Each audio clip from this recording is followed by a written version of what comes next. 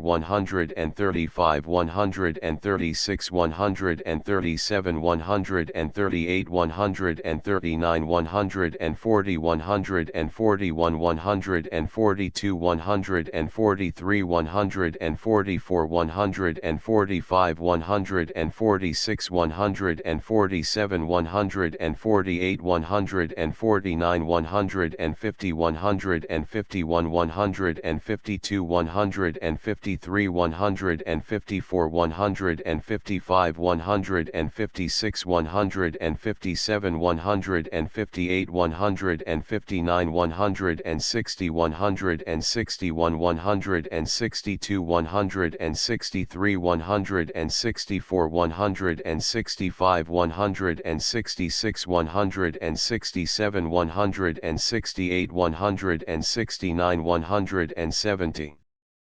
171 172 173 174 175 176 177 178 179 180 181 182 183 184 185 186 187 188 189 190 191 192 193 194 195 196 197 198 199 200 201 202 203 204 205 206 207 208 209 210 211 212 213 214 215 216 217 218 219 220 221 222 223 224 225 226 227 228 229 230 231 232 233 234 235 236 237 238 239 240 241 242 243 244 245 246 247 248 249 250 251 252 253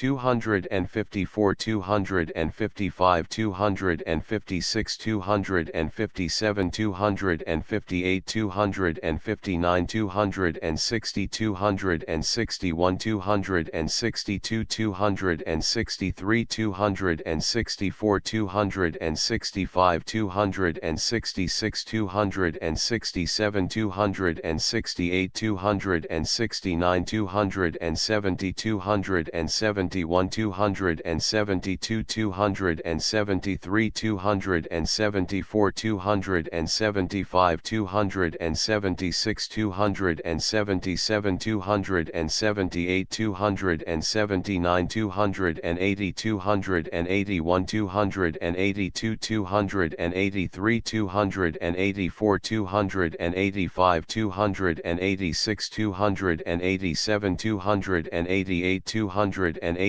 290 291 292 293 294 295 296 297